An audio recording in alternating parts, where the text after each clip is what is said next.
Bom dia, professor. Eu sou o Lucas, juntamente com o Cauã e o Railan, iremos apresentar para vocês aqui sobre o nosso artigo, né, que teve como base o 2DGS, né? Então, o título do nosso artigo foi o Patrimônio Cultural de São Luís sobre a ótica técnica 2D Gaussian Splash. Esse é o sumário da nossa apresentação, onde a gente vai dar uma introduçãozinha, né, sobre o nosso artigo. Vamos falar sobre o 3D Gaussian Splashing, que foi um dos artigos que a gente comparou, juntamente com o Suga, né, que foi o outro que a gente comparou, e falar da parte matemática do 2D Gaussian, que é o nosso artigo propriamente dito, falar sobre o repositório de treinamento, né, onde a gente colocou todos os códigos, né, as nossas saídas, e os resultados das discussões. Bom, esse é o artigo original, né? À esquerda, vocês podem observar. E esse é o nosso artigo, né? Que é o Patrimônio Cultural de São Luís sobre a ótica técnica 2D Gaussian Splash. Bom, o que é a técnica 3D Gaussian Splash, né? Partindo do conceito base, né? O 3D faz a representação de cenas usando as primitivas gaussianas 3D, né? O que isso quer dizer, né? Em termos práticos, ele tenta recriar o nosso monumento usando pequenas massas volumétricas soltas no espaço. E sobre a renderização, ele para transformar essas massas, né, que ficam soltas no espaço, ele usa uma imagem visível, né? E o processo chamado de splash, que já está no título do artigo, né, 3D, que é de volume diferenciável, né, esse volume. E a matemática por trás, ele faz com que as massas venham para a nossa tela. Já sobre a composição visual, o método, ele aplica o alpha blend, chamado, que é um volumétrico para integrar a cor e a opacidade. O que isso quer dizer, né? Ele calcula como a luz interage com essas massas de trás para frente.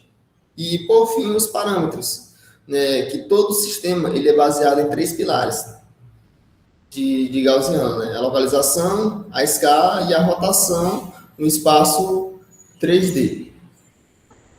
Nem tudo são flores, né? E com isso a gente encontrou algumas limitações do modelo 3DGS, né? Que é o modelo que a gente comparou. Primeiro, né, o conflito estrutural, né? Como falamos lá no slide anterior, né, a natureza volumétrica 3D ela tem dificuldade de capturar superfícies finas. A gente vai observar isso nos nossos resultados. E esses detalhes, né, finos, né, dos nossos monumentos, eles acabam se perdendo. O segundo é a ausência de normais. Né, e o método original ele não modela as normais da superfície de forma nativa. Isso é uma dificuldade no mapeamento exato das bordas, né? A gente vai observar isso nos nossos resultados também. E também temos a inconsistência de perspectiva, né? O que isso quer dizer? Né? Percebemos que os planos de interseção, eles variam conforme o ângulo de visão. O que isso vai fazer? Né? Isso vai gerar falhas geométricas quando mudamos de vista na câmera. E tudo isso culmina em uma geração de ruído, né? O que a gente não quer.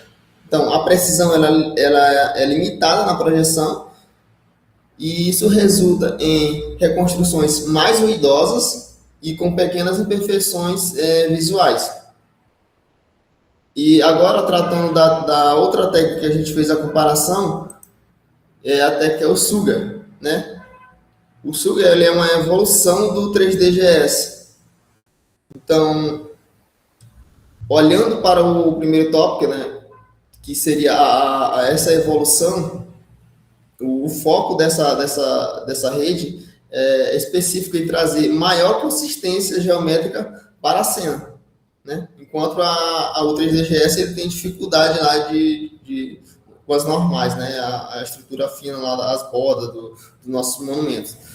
Então, ele consegue isso através do alinhamento, que seria o diferencial dessa técnica, que ele fixa as gaussianas da superfície da cena durante todo o treinamento e ele cola os pontos onde eles realmente deveriam estar. Isso nos leva à extração de malhas, que é graças a esse alinhamento, o SUG ele facilita muito a criação das malhas 2D, ou seja, os mesh, né, que a gente sempre procurou aqui no nosso, quando a gente estava fazendo nosso artigo, que são as explícitas de alta qualidade. E para concluir, chegamos num equilíbrio, né? O SUG ele melhora a geometria do monumento, ele corrige os ruídos do 3D GS, sem perder a qualidade visual fotorrealista. E agora a gente vai trazer o nosso modelo propriamente dito, né? Que é o 2D GS, que a gente vai fazer a comparação com esses dois que eu acabei de apresentar, né? Uma parte introdutória.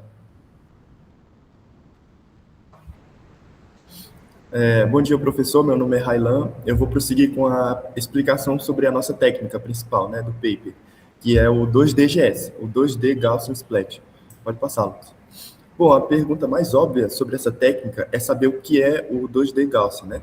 Então, podemos definir ele por meio desses três elementos, que é, no caso, a transição de primitivas, o foco em geometria e a eficiência de armazenamento. O primeiro, ele descreve um detalhe importante sobre a natureza da representação da superfície do objeto. No 2DGS, esse ponto do objeto ele é representado por um disco planar, que é uma representação 2D. Isso substitui completamente a ideia do 3DGS, que é uma representação volumétrica, com elipsoides, igual o Luca tinha explicado. Isso implica nas outras características aqui embaixo da técnica, né, que é, por exemplo, o foco em geometria.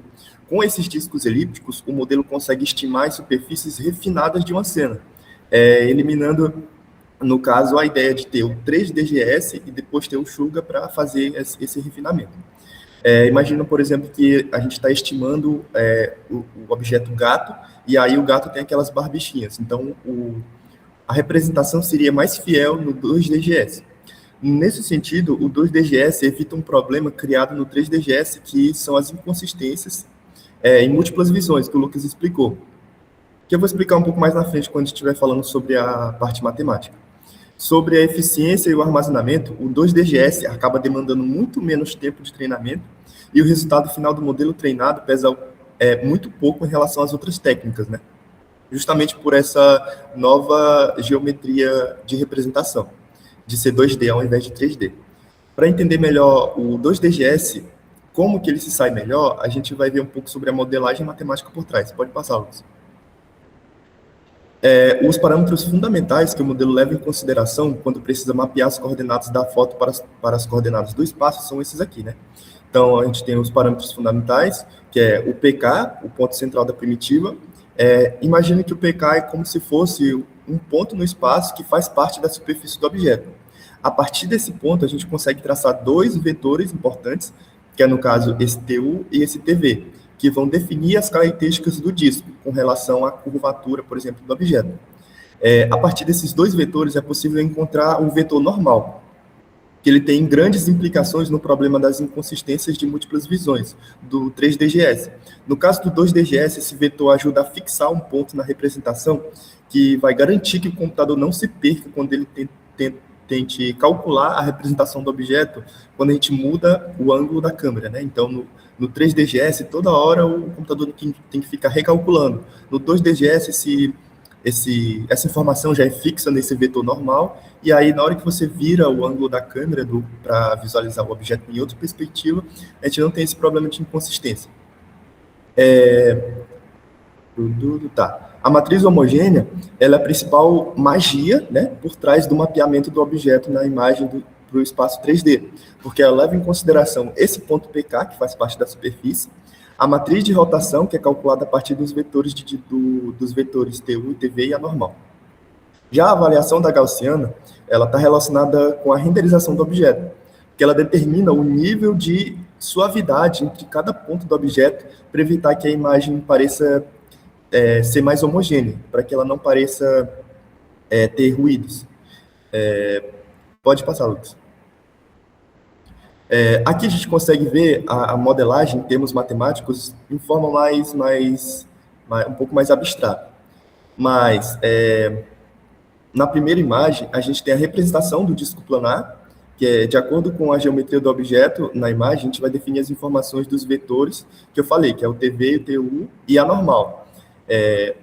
Quando essa matriz H for calculada, ela vai usar essas informações para estimar cada ponto da imagem 2D para o espaço 3D. No caso do GU aqui, né, que é a avaliação gaussiana, ele vai suavizar o espaço entre os discos, fazendo com que a superfície fique mais suave e não pareça ter, tipo, degraus. No caso, essas informações da estrutura geométrica do objeto, ela vai ser toda mapeada com esse disco, e esse disco vai ser utilizado pelo H, né, para poder ser calculado no espaço. Pode passar, Lucas. Agora, falando um pouco sobre o pipeline da técnica, que é bem explicado no repositório oficial, a gente pode começar pela captura de tela, né, captura da imagem. Fomos nos locais e tiramos as fotos sobre vários ângulos diferentes. Depois fizemos um pré-processamento para calibração das câmeras na ferramenta Colmero.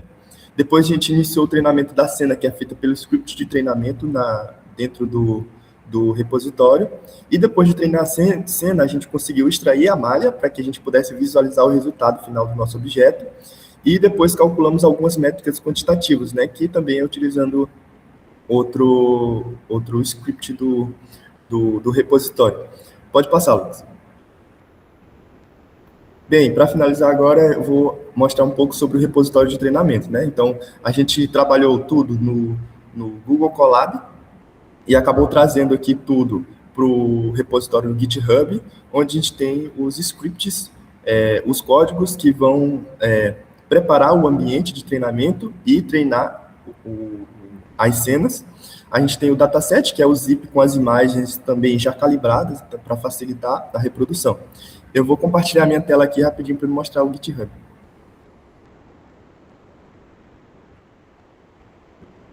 Aqui, peraí.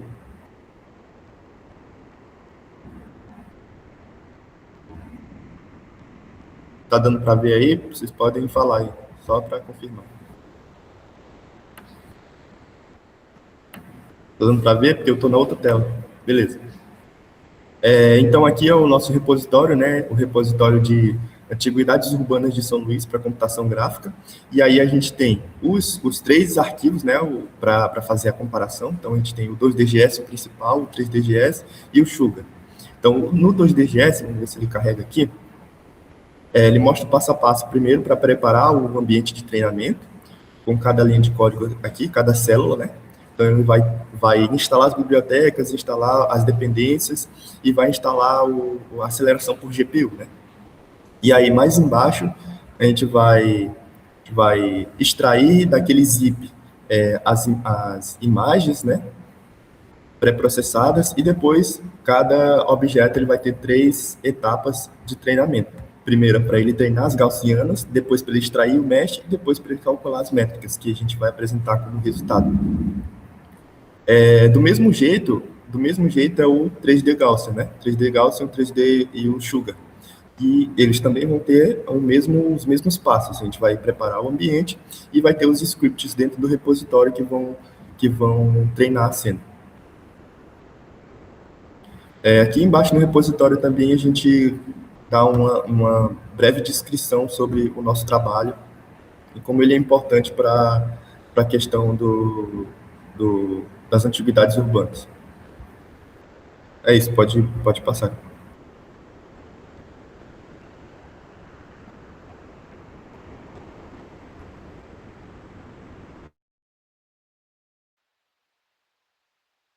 E assim chegamos nos resultados e discussões acerca do trabalho, certo? Pode passar? Senhor, passa? Exatamente. Como foi falado anteriormente, utilizamos como Tua câmera, dataset como? 4 objetos de estudo, certo?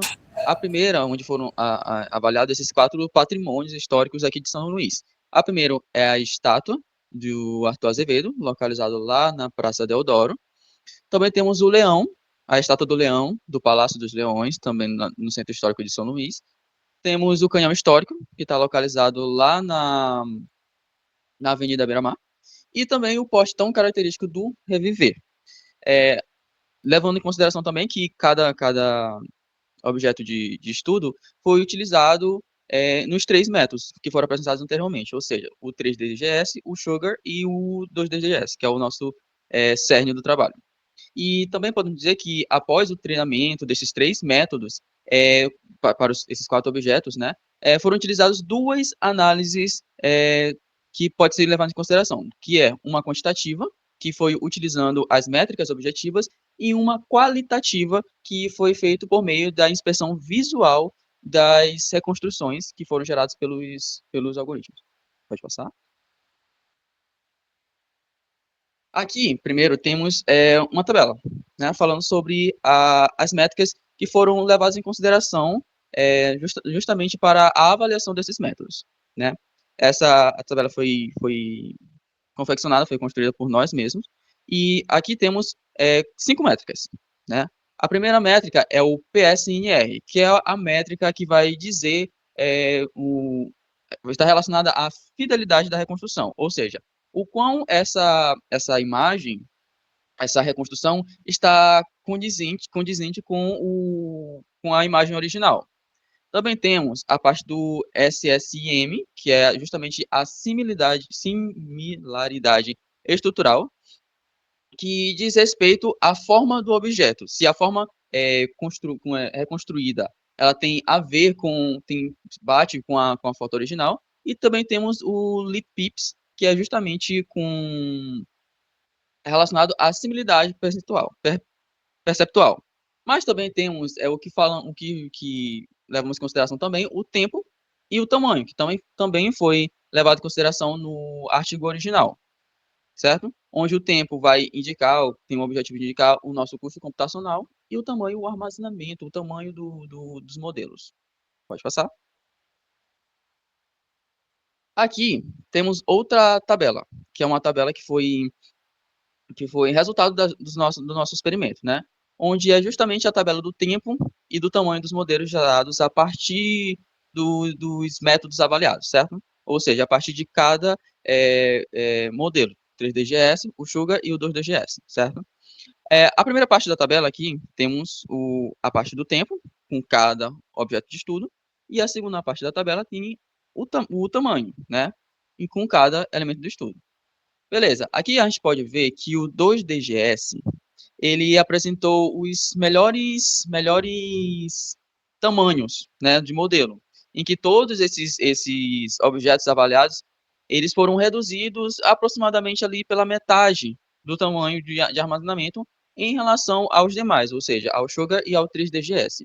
Agora, quando falamos de tempo, a gente pode levar em consideração o seguinte dos resultados, que o Sugar, ele apresentou um menor tempo em 2 objetos específicos, que foi justamente o canhão histórico e o poste do reviver.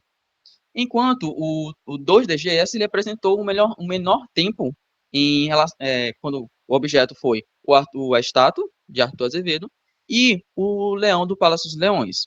Aí podemos ver também que no canhão, quando utilizamos o 2DGS, a gente teve um resultado de 272 segundos. E esse resultado foi devido ao primeiro treinamento do canhão, ou seja, foi justamente um overhead que foi causado pela biblioteca do PyTorch.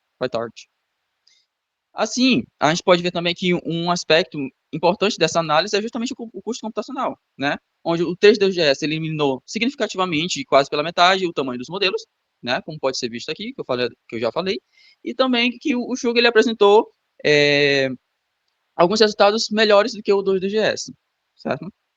E também que o tempo do canhão foi justamente devido estar associado a essa compilação inicial do PyTorch. E também devido à criação do cache. Podemos passar, senhor, por favor? Aqui temos a outra tabela, que é a tabela relacionada às métricas, né? As métricas de qualidade de cada modelo que foi apresentado. Onde o 3DGS, né, e os 2DGS, eles têm resultados muito parecidos, né? Na verdade, idênticos, né? E esses objetos, tanto do 3DGS quanto do Sugar, ele obteve os melhores resultados, por exemplo, relacionados à estátua do Arthur Azevedo e ao leão do Palácio dos Leões. e também ao canhão do histórico. Porém, o 2DGS ele também apresentou um melhor desempenho também no poste do reviver e no canhão histórico, que é onde teve uma parte que eles ficaram com os três modelos ficaram com a mesma pontuação, a mesma métrica, né? E de certa forma, de maneira geral, todo essas diferenças, elas foram até que pequenas, né? Indicando que assim todos os modelos possíveis foram capazes de produzir, de reconstruir cada objeto de estudo em alta qualidade. Aí nessa etapa também teve que os três métodos eles utilizaram é, essa qualidade de imagem e o desempenho computacional.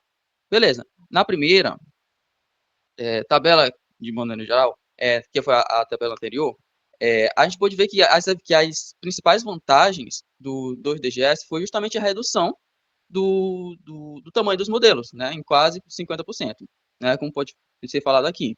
Em relação aos demais modelos, sem que haja essa perca relevante, significativa da qualidade. Além disso, o 2DGS ele também apresentou um tempo mais competitivo com os demais do experimento. Já essa segunda tabela, ela apresenta essas métricas de qualidade, valores mais próximos entre os métodos, indicando que todos foram responsáveis, foram capazes de construir essa reconstrução, mas alguns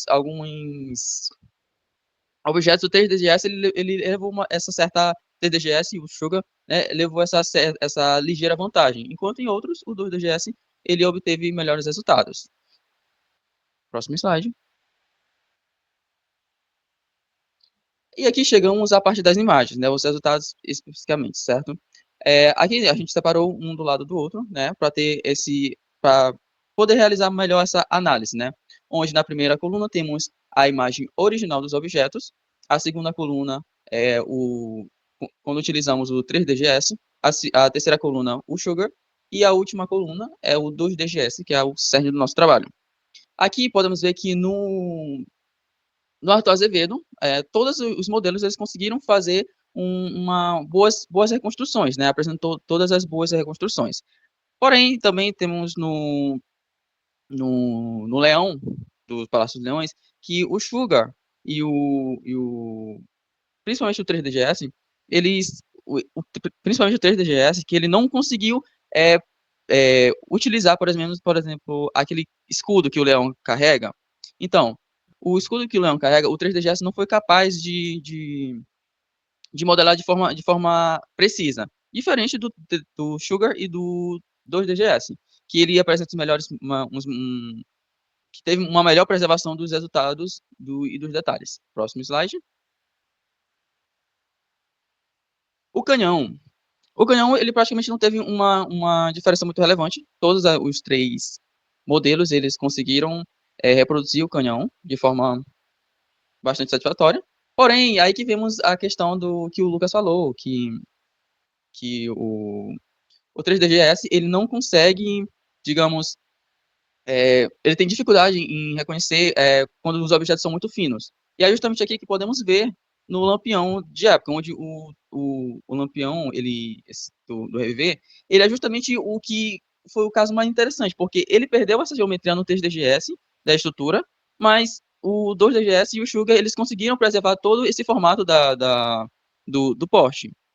É, apenas evidenciando o que o Lucas acabou de falar, que o 3DGS ele tem essa certa dificuldade em mostrar quando os objetos têm uma partes mais finas. É o que a gente pode ver aqui no post do Reviver. Próximo.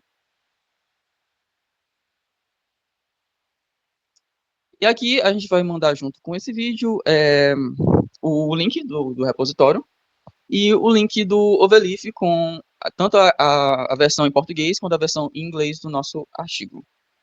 Obrigado, professor.